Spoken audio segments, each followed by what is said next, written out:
नमस्कार मित्रांनो.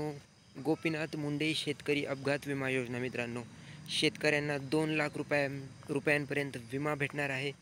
तर त्याबद्दल आपण कोणता लाभ मिळणार आहे, काय पात्रता आहे, काय कागदपत्र आहेत विम्यासाठी, हे आपण पाहणार आहोत. तर चॅनलला नक्की सबस्क्राईब करा आणि व्हिडिओ संपूर्ण पहा. चला तर व्हिडिओला सुरुवात करूया.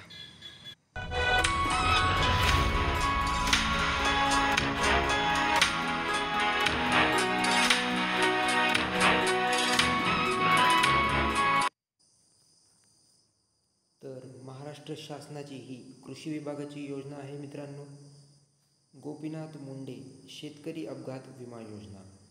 तर स्वर्गीय गोपीनाथजी मुंडे शेतकरी अपघात विमा योजना 100% राज्य शासनाचे अनुदान या योजनेमध्ये आहे. तर आपण बघणार आहोत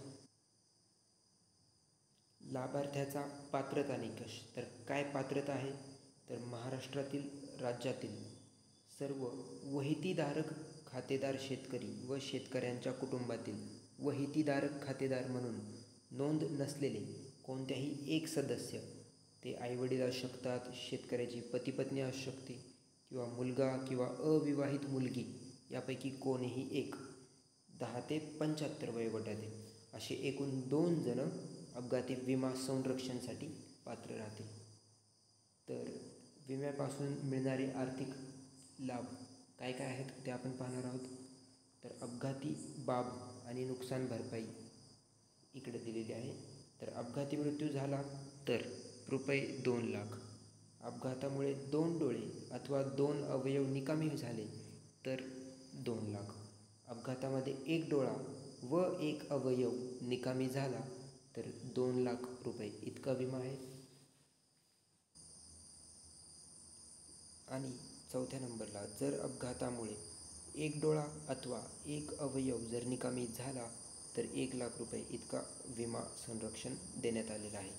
तर विमा संरक्षणासाठी समाविष्ट असलेले अपघात कोणते कोणते आहेत ते आपण बघणार आहोत.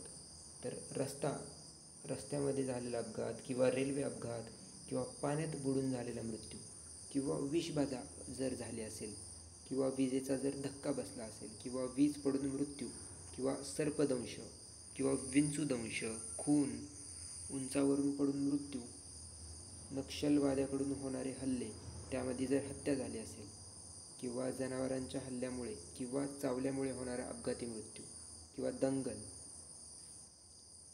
अशा होणाऱ्या अपघाती घटनांमुळे शेतकऱ्यांचा मृत्यू जर झाला किंवा त्यांना अपंगत्व जर झाले तर त्यामधून या विम्याद्वारे आर्थिक लाभ मिळू शकतो. तर मृत्यू किंवा अपघात दावा करण्यासाठी काही कागदपत्र लागणार आहेत मित्रांनो, आपण इथं बघू शकतोय. तर तालुका कृषी अधिकारी पत्र, मूळ पत्र लागणार आहे, दावा अर्ज लागणार आहे, दावा करायचा आहे आणि त्याचा अर्ज घ्यायचा आहे, अर्ज बनवायचा आहे. वारसदाराचे राष्ट्रीयकृत बँकेतील खाते पुस्तक, त्याची झेरॉक्स, म्हणजे आपल्या नॅशनलाइज बँकची झेरॉक्स लागणार आहे पासबुकची. जनधनचे नको असे लिहिलेले आहे, तर जनधनची नको, नॅशनलाइज बँकची पासबुक लागणार आहे. नंतर घोषणापत्र अ आणि घोषणापत्र ब, त्याच्यामध्ये अर्जदाराचा फोटोसहित हे घोषणापत्र कुठं मिळणार हे आपण खाली पाहणार आहोत. कोणत्या ऑफिसला जायचं आहे, वयाचा दाखला लागणार आहे, मतदान कार्ड, पॅन कार्ड, जन्माचा दाखला, यापैकी काही एक, शाळेचा दाखला, त्याची एक झेरॉक्स जोडावी. नंतर 7/12 लागणार आहे, 6क 6ड फेरफार यांची सर्व मूळ प्रत म्हणजे ओरिजिनल, आणि मग मृत्यू प्रमाणपत्र यांची मूळ प्रत. नंतर FIR प्रथम माहिती अहवाल लागणार आहे. नंतर मृत्यूची खबर, घटनास्थळचा पंचनामा लागणार आहे. हे सर्व पंचनामे, पोस्टमॉर्टम रिपोर्ट, हे सर्व लागणार आहेत. तर तुम्ही वाचू शकता इथं काय काय डॉक्युमेंट्स आहेत, हे डॉक्युमेंट्स लागणार आहेत. आणि सदर योजनेचा लाभ घेण्यासाठी संबंधित जिल्हा तालुका कृषी अधिकारी यांच्या कार्यालयाकडे, यांच्या ऑफिसमध्ये संपर्क करायचा आहे आणि दावा अर्ज आवश्यक कागदपत्रांसह दाखल करा.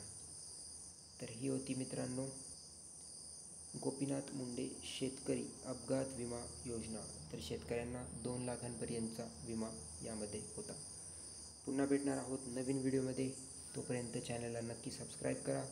धन्यवाद.